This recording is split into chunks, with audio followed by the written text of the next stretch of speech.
आज मैं आपके साथ शेयर करूंगी प्लाज़ो की कटिंग बिना स्केल के हमें कैसे कटिंग करनी है, और अगर हमने म्यानी कट कर लिया है गोल आसन तो उसमें हमें म्यानी कैसे लगानी है।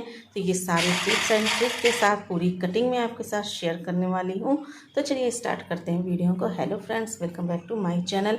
जो ये मेरी वाइट वाली लेस है ये हम प्लाज़ो के मोरे में अटैच करेंगे। तो यहाँ पर जो मेरे पास कपड़ा है ये कॉटन का कपड़ा है और ये पूरा 2 मीटर से ज़्यादा है, यानी कि 46 इंच का फोल्ड करने पे ये कपड़ा है। और जो इसकी चौड़ाई है वो है 42 इंच। अब यहाँ पे देखिए 4 पीस में मैंने इसे इस तरह से फोल्ड कर दिया है। तो जैसे हमारा कपड़ा फोल्ड में मिलता है, बीच से फोल्ड होता है, तो ये मेरा इसी तरह से फोल्ड है। मैंने इसी तरह से इसको अच्छे से सेट कर लिया है।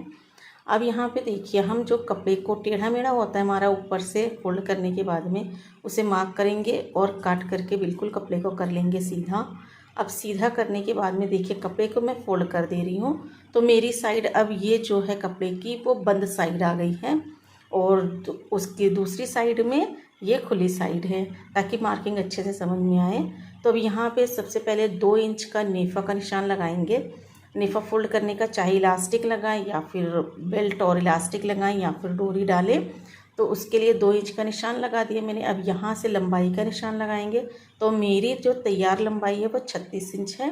यहाँ पे निशान लगाएंगे, सीधी मार्किंग करेंगे। अब 2 इंच में यहाँ पे रख रही हूँ प्लाज़ो की फोल्डिंग का। आप चाहें तो अपने अकॉर्डिंग ज़्यादा भी रख सकते हैं। यहाँ पे जो फोल्डेड में मेरी मोहरी है वो है 10 इंच। 1 इंच लिया है मैंने मार्जिन कटिंग का, तो 11 इंच पे निशान लगा दिया है मैंने।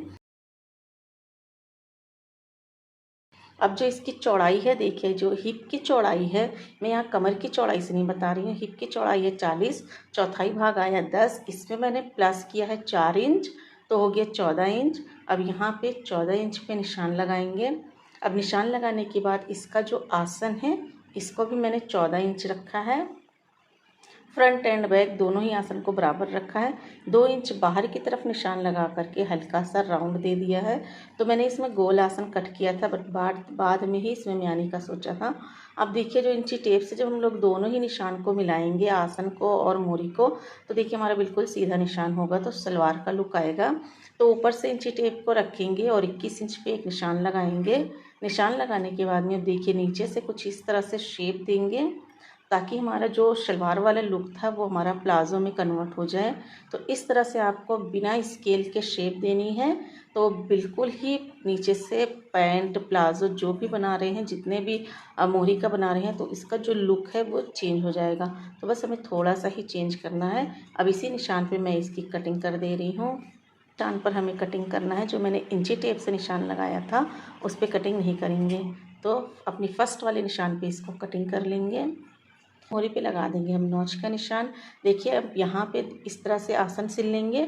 अगर म्यानी नहीं लगानी है तो सबसे पहले आसन को जोड़ेंगे, फिर इसको फोल्ड करेंगे और फोल्ड करके तब इसके बाद हम अपना लेस अटैच करेंगे।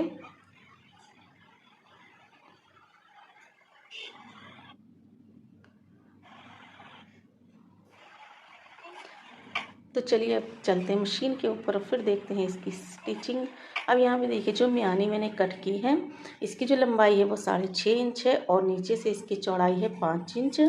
तो गोल आसन भी बना सकते हैं, लेकिन अगर डिमांड म्यानी की हो तो इसमें हम म्यानी भी लगा सकते हैं। नीचे से इस तरह से मेज़र करेंगे, इक्वल करेंगे, नीचे बराबर करेंगे, और जहाँ तक म्यानी आ रही है वहाँ पे इस तरह से स्टिच करेंगे।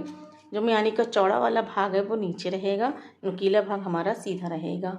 अब स्टिच करने के बाद में दूसरे वाले पार्ट को रखेंगे और इस तरह से बराबर करते हुए सिलाई लगाएंगे। और जब म्यानी के पास पहुंचेंगे तो म्यानी को हमें ओपन करना है। तो जो दूसरी साइड वाली कटिंग है वहाँ पे स्टिच कर देना है कुछ इस तरह से। ये देखिए, तो इस तरह से म्यानी लग गई है हमारी। अब इसी तरह से हमें दूसरी साइड भी म्यानी लगानी है। नीचे से ये देखिए इक्वल रखेंगे, मेज़र करते हुए जाएंगे और यहाँ से ही स्टिच लगा देंगे। तो बहुत ही आसान तरीका है, कोई भी डिफ़िकल्ट नहीं है। अगर आप गोल आसन कट कर चुके हैं फिर उसमें म्यानी लगाना है तो कोई बहुत ज़्यादा डिफ़िकल्ट नहीं है। इस तरह से लगा सकते हैं गोल आसन में, परफेक्ट लगेगी और बिल्कुल भी पता नहीं चलेगा कि आपने इसमें गोल आसन कट किया था। अब इसी तरह से दूसरा वाला भी पार्ट रखेंगे और दूसरी साइड का भी जोड़ देंगे। तो यहाँ पे देख सकते हैं म्यानी और आसन हमारा दोनों ही पार्ट का जुड़ चुका है इस तरह से।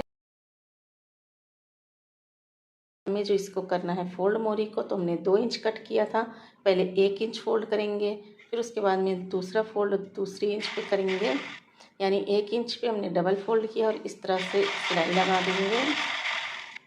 अब यहाँ पर मुझे धागा चेंज करना है, फिर लगाएंगे इसमें लेस।